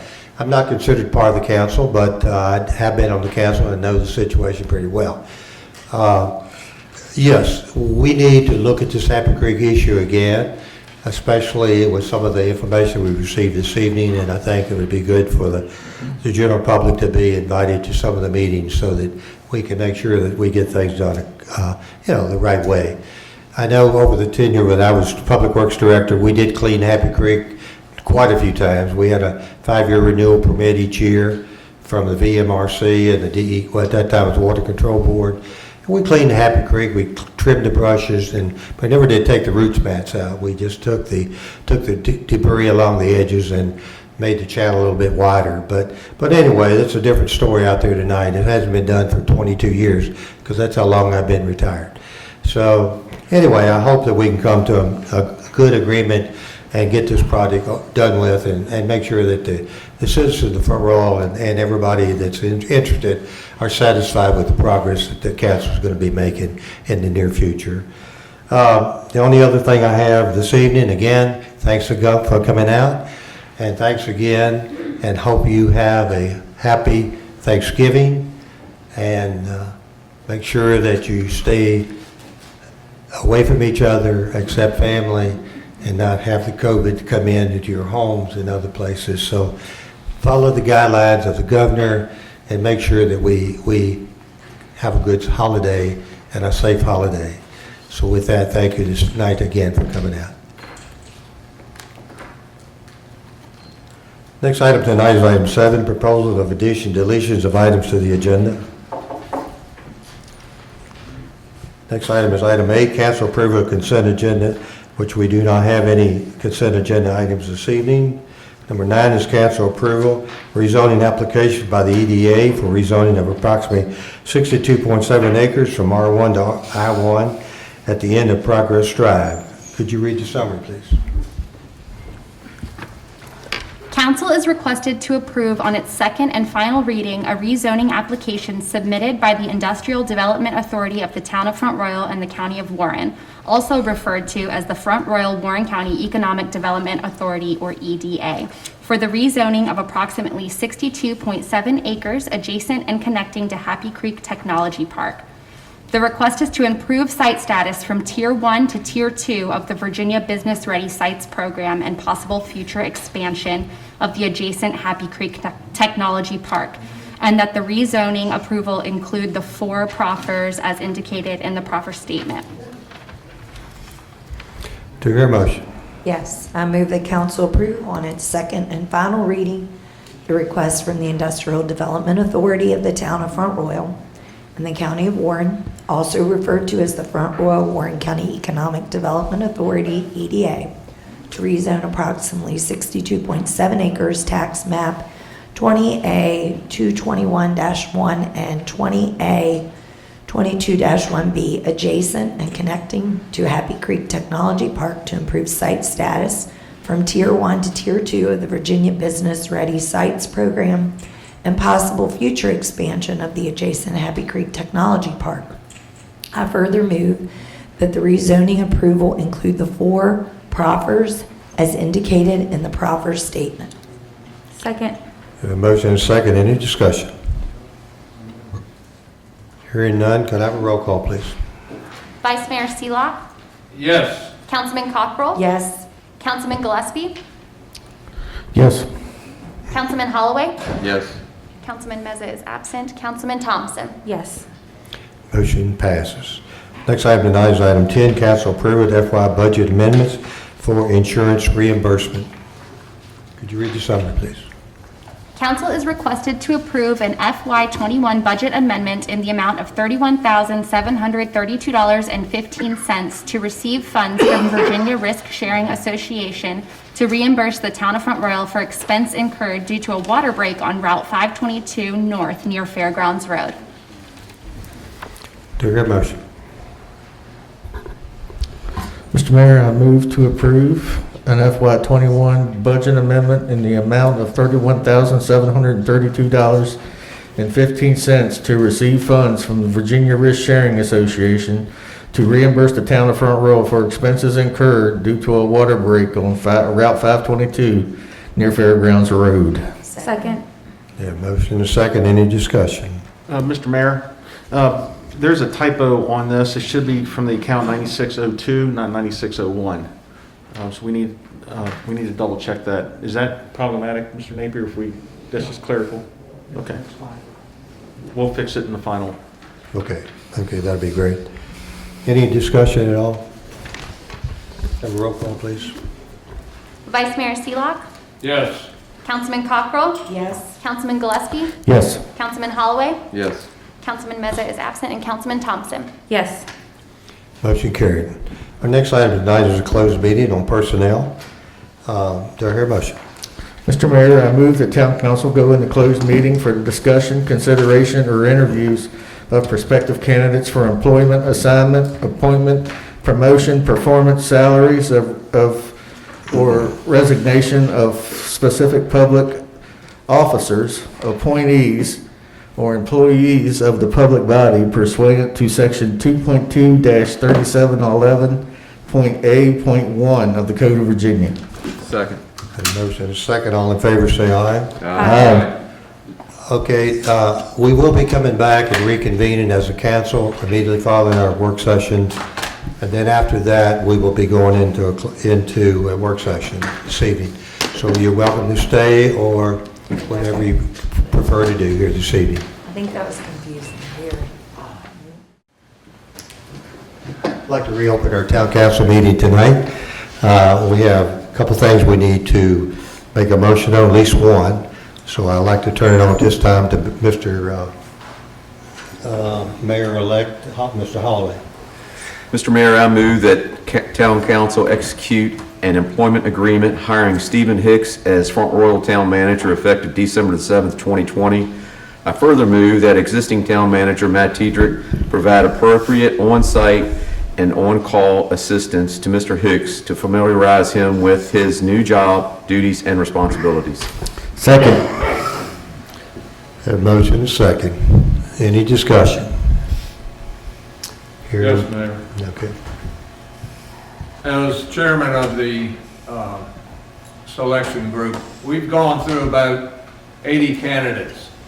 And I know it's taken a while to accomplish all of this, but I think we've come up with a top-notch candidate and with detailed experience, and not only as a town manager, but department head.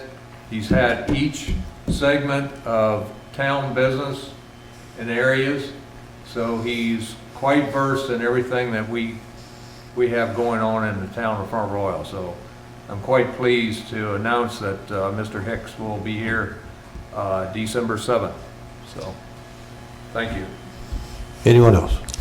Yes, Mr. Mayor. I would like to thank, Mr. Seelock, Mr. Meza, and all of council for being patient in this process. It was my objective from the beginning was to find the right one, somebody who fit into our community, someone who will be able to step in and take the lead of our town. And so with that being said, a lot of things, went into this, our citizens, and especially our employees here at the town, because, finding the right manager for them is very, very important. And I just wanted to make that statement. So thank you. Anyone else? Yes, I just wanted to say that I'm very excited about working with Mr. Hicks. As Mr. Gillespie said and Mr. Seelock, we spent quite a bit of time trying to find what we thought was going to be the right person. I would venture to say that was probably the most important decision that we were going to make this year. I appreciate the citizens' patience while we went through this process. And I think you guys are going to really enjoy and you'll be glad you're represented by Mr. Hicks. Anyone else? Yes, I just wanted to say I told you guys we were working on it. People started doubting us after a while that we weren't actually actively seeking a town manager, but we were. Just as Mr. Seelock said, Mr. Hicks has been in every single department, so I think that he's going to be more respected by the people who report into him because he's also done the work that they're doing. Very great guy, and I'm super excited for him to be starting, and that's it. Thank you, council, because this was really hard, and it was about 80 or so candidates, and it was a lot of work. Anyone else? Tasha, aren't you going to read the press release? Oh, Just- You said you were. I was, but I didn't know. Do I do it now or after we vote? Just I'm one not more. gonna read it at all if you don't want to. No, I want to read it, but I mean, I thought we were going to vote and then I'd read it because then it makes sense. Otherwise, it doesn't, does it? We can do it either way. I'll read it. Mr. Mayor, So anyway, Mr. Mayor, I just have one more thing, Go you ahead. know, and, you know, not to be on, not on the serious side, but, Mr. Seelock, we found our pipe fitter. Okay, let Tasha read that. It's Sure his thing. information. For immediate release, Stephen Hicks to start as Front Royal Town Manager on December 7th, 2020. The Front Royal Town Council is proud to announce the selection of Stephen Hicks as the new town manager. Hicks will assume the position Monday, December 7th.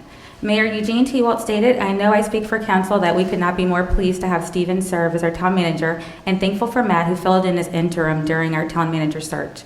Vice Mayor Bill Seelock said, "Finding the right candidate took longer than we expected. Council knew that what they wanted in a manager was patient to find the right town manager for our community. I believe our efforts have paid off by having the best candidate possible. I'm excited to see what Stephen will bring to the town government, business, and community." Mayor-elect Chris Holloway commented, "Hicks was selected because of his impressive leadership in operations, bringing business and communities, developing fiscally conservative budgets, managing enterprise departments, and delivering complex infrastructure projects on time and on budget. I am honored and appreciate the confidence the Front Royal Town Council has in me to lead and be part of a great organization," said Hicks. "My daughters are excited to become part of the community while they go to college, and for me to be part of the Front Royal team to serve the citizens and businesses." Hicks has over 25 years of state and local government experience. He was previously the town manager of Selma, North Carolina, that provided a full range of services, including solid waste, water, sewer, and electric, as well as police and fire. During Hicks' tenure, he was able to develop a transparent operations budget and manage the town's enterprise funds, delivering positive operating revenue. As part of the budget process, Hicks was able to establish Selma's first ever 5-year capital improvement plan with major emphasis in addressing groundwater and stormwater, I&I, that enters into the town's sewer system for treatment. Hicks also partnered with Eastfield Crossing developers and Duke Energy to amend the 400-acre mixed-use development and incentive agreement to increase the town's tax base and create 3,100 jobs. Prior to that position, Hicks was the General Services Director for the City of Durham, North Carolina. He created the Division of Arts, Culture, and Sustainable Communities to cover the social, economic, and environmental well-being to empower citizens to advance equity, inclusion, and equal access to opportunities and services. While serving as a director, he was responsible for a $300 million infrastructure program that included capital investments for parking garages, 2 fire stations, parks, and a new police headquarters and emergency communication center. He also worked in Virginia as the Petersburg's Public Works and Utility Director, Acting Assistant James City County Administrator, and in Williamsburg Resident Engineer for the Virginia Department of Transportation. While in James City County, Hicks had an impressive record with the business community where he oversaw the planning and development services. He established a business-friendly one-stop shop where citizens in the development community were able to get administrative site plan approval within 1 business day. I understand the frustration, time, and money it takes to accomplish a home improvement project or a straightforward development. The business-friendly approach I delivered ensured the county's approval process did not outsmart common sense and expedited approvals for the citizens and business community who expected and deserved it, says Hicks. Hicks has a Master of Science degree in Civil and Infrastructure Engineering from George Mason University, a Bachelor of Science degree in Urban Studies from Virginia Commonwealth University. He is a graduate of the University of Virginia Darden School Senior Executive Institute, the University of North Carolina School of Government, Municipal and County Administration, and the Virginia Tech Transportation Construction and Management Institute. He served as the Commissioner of North Carolina Eastern Municipal Power Agency, Triangle East Chamber of Commerce Board of Director, and Uptown Selma Business Partnership Board Director. He is a member of the International City Management Association and North Carolina League of Municipalities. Hicks was a former member of Virginia Municipal League. Matt Tiedrich began working as the interim town manager in November of 2019 and has agreed to assist Stephen as part of the transition. Tiedrich concluded, "To date, I have had very limited time getting to know Stephen, but this much I've already observed. He appears to be the perfect selection for our town. Well done, Town Council." Thank you, Linda. Sure. Could I have a roll call, please? Vice Mayor Seelock, Yes. Councilman Cockrell, Yes. Councilman Gillespie, Yes. Councilman Holloway, Yes. Councilman Meza is absent, and Councilman Thompson. Yes. Motion approved. This time, Matt, turn it over to you. Yes, Mr. Mayor, members of council, I believe the police chief has something he wanted to address with council. Chief?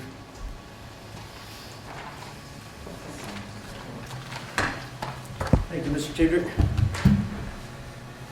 Mayor, members of council, I appreciate you giving me a few minutes tonight to make a public statement. A police officer is oftentimes making life or death decisions in a matter of seconds. And fortunately, this particular situation was not one of those. So I appreciate your patience in allowing us the time to properly conduct this investigation. We had to consider constitutional issues from all sides of it. We have to follow procedure as outlined in state code. We've had to follow HR and employment law and make sure that all of these things had been done in a correct fashion to be able to do this. With that being said, please let me read you the following public statement. The Front Royal Police Department was made aware on Wednesday, November the 11th, 2020, of concerning social media posts that had been made by an officer within our department. These comments do not represent the views of the town of Front Royal or our police department. Our mission remains to safeguard the lives of all members of our community. We take this behavior very seriously.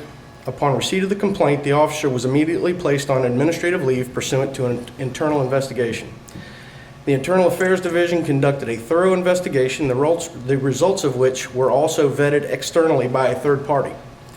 It was determined in the investigation that the Front Royal Police Department's General Order 27.01.04, public information, which refers to internet and social media, had been violated by this employee. Specific violations include D.3, the department sanctioned use, and Section E, personal use of and off-duty conduct. In light of the totality of the circumstances, appropriate punitive and corrective disciplinary actions have been taken, which includes extensive training in cultural diversity, anti-bias policing, and the role of social media in public safety. The officer is a 15-year veteran of the Front Royal Police Department. All 15 years of performance evaluations show above-average work performance. In the past 3 years alone, this officer has responded to over 3,000 calls for service in our community. The officer has never had any disciplinary actions, no citizen complaints, and no excessive use of force incidents over the course of his career. Again, we take this very seriously, and we do not condone the statements made by this officer. We are instituting social media training for the entire department and will be conducting anti-bias policing training in addition to the mandated yearly cultural diversity requirements of the Virginia Department of Criminal Justice Services. So that is where we stand. Again, I appreciate the patience of everybody in dealing with this. Again, it's a very serious situation, and we only had one shot to get it right. And we really took our time and made sure that we consulted with the appropriate parties to be able to make sure that we made an accurate, informed decision on what to do. So I thank you for your time. You have any questions? Chief, I have some things I wanted to add to those comments. And I've stated this to you privately, and I also stated here in front of council and the public. As interim town manager, all employees work for me except for three, the clerk, the clerk and the attorney, those two. So I have a lot of responsibility with regards to this matter, and I feel as if I failed council, the public, and the department to some degree, that I didn't foresee ensuring that the general orders weren't being followed. And it's a real challenge. How do we follow some of these social media posts? It's a challenging as an employer. In addition, I've talked to the chief in leadership in the department. I'm going to be formally having a counseling session with them as well. And so I just wanted to make that statement that I appreciate the chief coming up and making those statements, but I did want to let council know that I assume responsibility as well. Thanks for both of you. Yes, sir. this evening. Thanks for coming. Thank you, Chief. Yes, sir. That concludes our meeting tonight. Meeting adjourned.